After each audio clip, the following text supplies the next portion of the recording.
नमस्कार, म रेशमा थापा मगर। म आज तपाईहरुलाई बोन्ड भ्यालुएसनको एउटा क्वेशन गराउँदै छु। यहाँनिर given Mahakali corporation bonds will mature in 10 years. Mature भने उसको के दिएको, म्याच्युरिटी पिरियड, लाइफ दियो हैन। यहाँनिर हामीलाई लाइफ अथवा म्याच्युरिटी पिरियड, बोन्डको टोटल लाइफ चाहिँ हामीलाई एन भनेको 10 इयर्स दियो। The bond have a face value of ₹1000। यहाँनिर फेस भ्यालु, पार भ्यालु, म्याच्युरिटी भ्यालु जहिले पनि कति हुन्छ, बोन्डको 1000 नै हुन्छ हैन। उले दियो यहाँ चाहिँ कति, फेस भ्यालु एम भनेको ₹1000 एन्ड 8% कुपन रेट, र हामीलाई यहाँनिर कुपन रेट दिएको छ सी 8%। हाम्रो रुल के छ बोन्ड भ्यालुएसनमा, जब क्वेशनले कुपन रेट दिन्छ हामी त्यो बेला के निकालिहाल्छौँ, इन्ट्रेस्टको amount. Interest amount I equals to 8% of 1000। यो गर्दा हाम्रो कति आयो, ₹80 हैन। इन्ट्रेस्ट चाहिँ कति पे गर्छ, इयरली ₹80 पे गर्छ। पेड के भन्यो, सेमी एन्युअली हैन। मोड अफ पेमेन्ट उले वर्षमा ब्याज नदिकन 6 महिनामा के गर्ने भयो, इन्ट्रेस्ट चाहिँ डिस्ट्रिब्युट गर्ने भयो। त्यही भएर अब यसलाई हामी लेख्छौँ मोड अफ पेमेन्ट। एम भनेको सेमी एन्युअल, वर्षमा उले 2 चोटि इन्ट्रेस्ट बाँड्छ। The price of the bond is ₹1100। बोन्डको सेलिङ प्राइस, मार्केट प्राइस जे भने पनि यो हामीलाई के दिएको, प्राइस अफ बोन्ड भनेको V0 equals to ₹1100। The bonds are callable in के छ, 5 इयर। यही क्वेसनमा YTM पनि सोध्यो इन्फर्मेसन दिएर। यही क्वेसनमा के को कुरा गर्यो, कलको कुरा गर्यो। बोन्ड चाहिँ कति वर्षमा कल हुन्छ भने हामीलाई 5 वर्षमा चाहिँ बोन्ड कल हुन्छ भन्यो। कलको लागि के दियो हामीलाई, कल पिरियड एनसी 5 इयर्स दियो। 10 वर्षमा ऋण चुक्ता गर्नुपर्ने, कम्पनीले 5 इयरमा नै बोन्डलाई के गर्ने भयो, पे ब्याक गर्ने भयो एट कल प्राइस, र हामीलाई कल प्राइस दियो CP इक्वल्स टु ₹1050 हैन। हामीलाई के गर्यो, कलको 5 वर्षमै उले बोन्ड लास्टमा 1000 दिनको सट्टा आज 5 वर्षमै कल गर्ने भयो, र लास्टमा पार भ्यालु 1000 पे गर्नको सट्टा 5 इयरमै हामीलाई कति पे गर्ने भयो, 1050। र क्वेसनले भन्यो क्याल्कुलेट YTM एन्ड YTC। हामीलाई के रिक्वायर्ड छ, YTM इक्वल्स टु वाट र YTC equals to what. YTM भनेको यील्ड टु म्याच्युरिटी 10 इयरको रिटर्न, र YTC भनेको के छ, यील्ड टु कल 5 वर्षको रिटर्न हैन। 5 वर्षमा पे ब्याक गरेपछि यो चाहिँ हाम्रो के हुन्छ, YTC को इन्फर्मेसन भयो। अब यो क्वेसनमा हामी फर यील्ड टु म्याच्युरिटी पहिला हामी के निकाल्ने काम गर्छौँ, YTM हैन। अब हाम्रो यो कुन बोन्ड भयो, कल पिरियडहरु दिएछ, टाइम पिरियड दिएछ, कुपन रेट दिएको छ, यसरी दुईटै इन्फर्मेसन दिन्छ भने यो कुन बोन्ड भन्थ्यौ, रिडिमेबल बोन्ड। र कलको कुरा गर्छ भने त्यो रिडिमेबलै हुन्छ, अरु बोन्डमा कल भएन हैन। अब यहाँनिर यील्ड टु म्याच्युरिटी निकाल्नु छ YTM। अब यील्ड टु म्याच्युरिटी के छ, कल बोन्डमा स्टेप 1 हैन, स्टेप 3टा गर्नुपर्ने हुन्छ रिडिमेबल बोन्डमा। स्टेप 1 मा अब हामीले अघिल्लो क्लासमा गरेको थियौं एप्रोक्सिमेट YTM, तर क्वेशनले अहिले के को कुरा आइरहेछ, सेमी एन्युअल, वर्षमा 2 चोटि ब्याज दिने कुरा आइरहेछ। त्यही भएर एप्रोक्सिमेट के लेख्छौं हामी, सेमी YTM। यसको लाई डिनोट गर्दा YTM by 2। यो भनेको I/2, किनभने इन्ट्रेस्ट ₹80 चाहिँ 2 चोटि गरेर बाँड्दा 40 मात्र बाँड्ने भयो। त्यही भएर I/2 plus M minus V0 N into 2। वर्षमा 2 चोटिको रेटले 10 इयर्समा हामीलाई 20 चोटि चाहिँ के गर्यो, इन्ट्रेस्ट डिस्ट्रिब्युट गर्ने भयो। त्यही भएर N into के गर्छौं, 2। अरु formula M plus 2V0 upon के छ, 3। हामीलाई इन्ट्रेस्ट कति निकालिसकेका छौं, हामीले इन्ट्रेस्ट ₹80 डिवाइडेड बाइ 2। लास्टमा जहिले पनि पार भ्यालु 1000 फिर्ता आउँछ, र अहिले बोन्डको V0 कति छ हामीसँग, 1100 डिवाइडेड बाइ एन टोटल हैन। YTM मा टोटल इयर लेख्यो 10 into 2 divided by 1000 plus 2 into 1100 divided by 3 हैन। यो के आयो, भ्यालु राख्यौं। यसलाई सल्भ गर्दा हाम्रो आउँछ 3.3279% हैन। यो के भयो, सेमी YTM। अब हाम्रो पुरानै रुल 3 point something आएपछि YTM लाइज बिट्विन हामीले के लेख्थ्यौं 3% एन्ड 4% हैन। अब यहाँनिर सेमी YTM भएको भएर यसकै तल हामी के लेख्छौं semi YTM lies between 3% and 4% यसरी हैन। सेमी YTM चाहिँ कति भित्र लाई गर्ने भयो 3% र 4%। अब रुल के छ 3% मा नि V0 निकाल्छौं र 4% मा पनि के गर्छौं V0 निकाल्छौं। यो काम चाहिँ हामी स्टेप कुनमा गर्छौं 2 मा। स्टेप 2 मा V0 भनेको I/2 into PVI of A YTM% divided by 2 N into 2 M into PVI of YTM% divided by 2 N into 2 formula यो भयो YTM divided by 2 गर्छौं N लाई into 2 गर्छौं र I लाई divided by के गर्छौं 2 गर्छौं।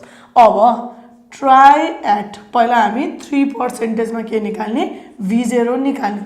अब I भनेको हामीसँग छ 80 divided by 2 into PVI of A 3% N भनेको 10 into 2 plus 1000 into PVI of 3% 10 into 2। अब यहाँनिर YTM by 2 भनेकै 3 निकालिसकेको छ। फेरि यसलाई बिर्सेर अथवा झुकेर डिभाइड बाइ 2 नगर्ने किनभने अघि यहाँ सुरुमै YTM by 2 भनेकै 3 र 4 हो भनेर निकाले हैन। अनि यहाँनिर के गर्छ मिस्टेक YTM डिभाइड बाइ 2 देखेर फेरि डिभाइड नगर्ने किनभने YTM by 2 भनेकै 3% हो हामीलाई भनेपछि अब यहाँ आयो 40 into PVI of A 3% 20 मा कति छ 14.8775 plus 1000 into 3% 20 year मा हाम्रो कति छ 0.5537 हैन।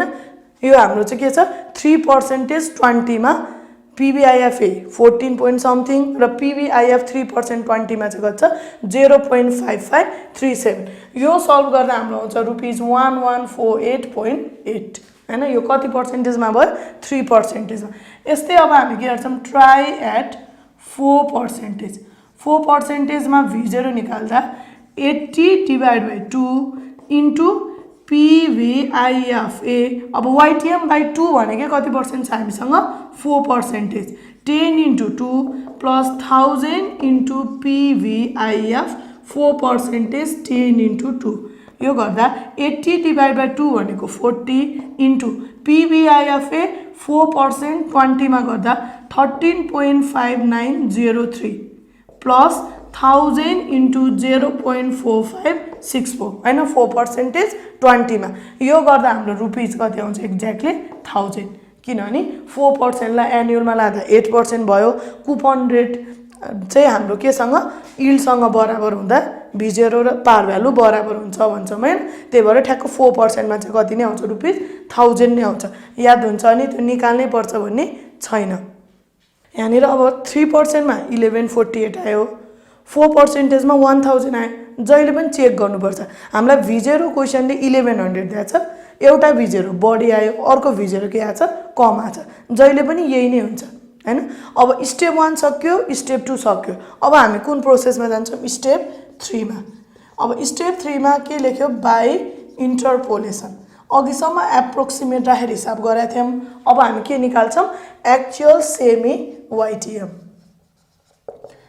एक्चुअल सेमी YTM भनेको के हुन्छ LR plus V0 lower rate minus V0 upon V0 lower rate minus V0 higher rate higher rate minus lower rate. Lower rate भनेको 3 र 4% मा लोअर भनेको कति हुने भयो 3 प्लस V0 लोअर रेट भनेको 3 लोअर भयो। यसको V0 कति छ हामीसँग 1148.8 र क्वेशनले दिएको V0 छ 1100 divide by 1148.8 minus higher rate 4 छ 4 को कति छ हामीसँग V0 1000 हायर रेट हामीसँग 4 भयो र लोअर रेट कति छ 3। यो सल्भ गर्दा 3.3279% र यो के निक्ल्यो सेमी YTM निक्ल्यो। जहिले पनि सेमी YTM निक्लिसकेपछि हामीले यसलाई केमा लानु पर्यो एक्चुअल एनुअल YTM यो भनेको 3.3279% इन्टु 2 हैन पहिला डिभाइड बाइ 2 गर्दै हिसाब गरेको छौं त्यही भएर अब के गर्छौं एनुअल निकाल्नलाई सेमीलाई इन्टु 2 यो गर्दा फेरि हाम्रो आयो 6.66%। अब हामी के निकाल्छौं यील्ड टु कल हैन अब के निकाल्ने यील्ड टु कल YTC।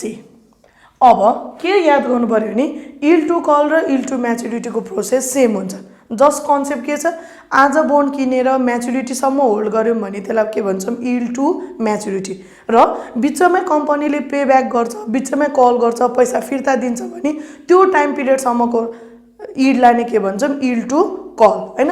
अब के याद गर्नु पर्यो नि जानेर हामीले YTM भनेर पहिला सल्भ गर्छौं त्यसलाई केले सब्स्टिट्युट गर्छ YTC हैन प्रोसेस गर्दा फेरि YTM को ठाउँमा के लेख्छौं YTC जानेर लाइफ हामीले एन अघि 10 इयर युज गरेछौं नि अब यहाँनिर कल पिरियड NC भनेर युज गर्छौं प्रोसेस सेम लाइफ को ठाउँमा चाहिँ के लेख्छौं कल पिरियड र लास्टमा जुन हामीलाई पार भ्यालु म्याच्युरिटी भ्यालु 1000 फिर्ता आउँथ्यो नि अब त्यसको सट्टामा उले हामीलाई के दिने भयो कल प्राइस हैन बिचमै कति दिन्छ यो केसमा 1050 10 वर्षपछि 1000 दिनको सट्टा आज 5 वर्षमै पुग्दा कति दिने भयो 1050 यही तीनटा वर्ड चाहिँ के गर्छौं सब्स्टिट्युट गर्दै सेम प्याटर्न नै हिसाब गर्छौं हैन अघि जस्तै अब सुरुमा हामी गर्छौं स्टेप 1 एप्रोक्सिमेट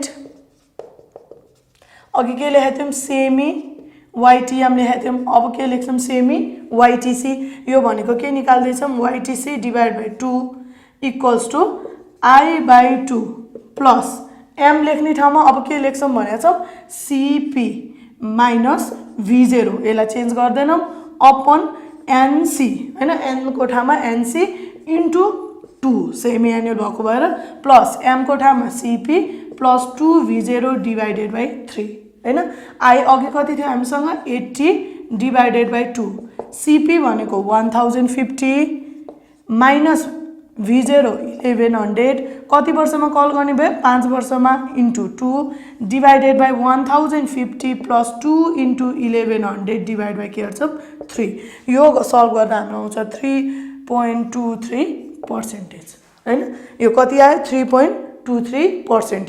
अब के लेख्छौं सेमी YTC लाइज बिट्विन अघि जस्तै 3% एन्ड 4% किनभने यो केसमा नि हामीलाई कति आयो 3.23 आयो भएर 3 एन्ड कति पर्सेन्टमा YTC लाइज गर्ने भयो 4% मा। अब स्टेप 2 मा V0 equals to same pattern I/2 into PVIFA अब YTM को ठाउँमा YTC percent divide by 2 N को ठाउँमा NC इन्टु 2 प्लस M नलेखेर के लेख्छौं CP into PVIF YTC percent divide by 2 NC into 2 अब ट्राई एट 3% मा V0 भनेको I भनेको 80 divided by 2 into PVIFA YTC by 2 भनेको कति पर्सेन्ट निकालिसकेको छौं 3%। NC क्वेशनले दिएको छ हामीलाई 5 इन्टु 2 प्लस CP भनेको 1050 हैन पार भ्यालु लेख्नु भएन CP लेख्नु पर्यो इन्टु PVIF 3% 5 इन्टु के गर्छौं 2 यो भनेको 40 इन्टु 3% 5 इन्टु 2 गर्दा कतिमा हेर्छौं 10 मा 8.5302 प्लस 1050 इन्टु 3% 10 मा हेर्दा हामी कति लेख्छौं 0.7441 र यसलाई सल्भ गर्दा हामीलाई कति आउने भयो 1122.512 यो कति पर्सेन्टेज मा निकाल्यौं V0 3% मा निकाल्यौं।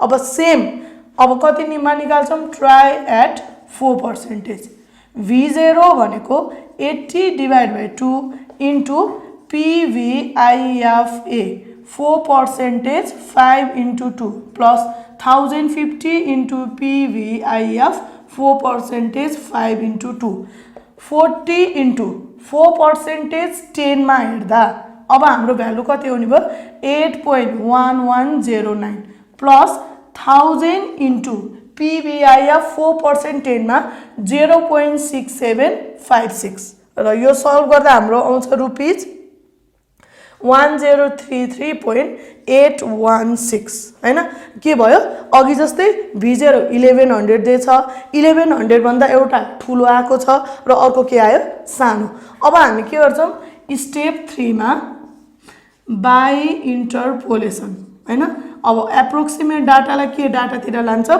एक्चुअल डाटातिर एक्चुअल सेमी YTC भनेको LR plus V0 LR minus V0 V0 LR minus V0 HR HR minus LR यहाँनिर लाइफको कुरा पार भ्यालुको कुरा नआएको भएर यो फर्मुला के छ हाम्रो सेम छ हैन लोअर रेट भनेको 3 र 4 मा लोअर कुन हुने भयो 3 plus V0 at lower rate भनेको 3 मा कति V0 आयो 1122.512 माइनस क्वेशनले दिएको V0 actual data 1100 divide by lower रेटमा 1122.512 माइनस हायर रेट भने 4% यो कति आयो 1033.816 र हायर रेट 4 छ लोअर रेट कति छ हामीसँग 3 यो गर्दा आयो हामीसँग 3.23% हैन अब यो के निक्ल्यो हाम्रो सेमी YTC सेमी ला जहिले पनि केमा लग्नै पर्छ एनुअलमा अब गर्दा एनुअल YTC भनेको सिम्पल के गर्छौं 3.23% इन्टु 2 हैन एनुअलमा लाँदा जस्ट के गर्छौं इन्टु 2 यो गर्दा फेरि हाम्रो कति आयो 6.46% यो क्लास यति नै अरु क्लासहरुको लिंक तल डिस्क्रिप्सनमा प्रोवाइड भएको छ धन्यवाद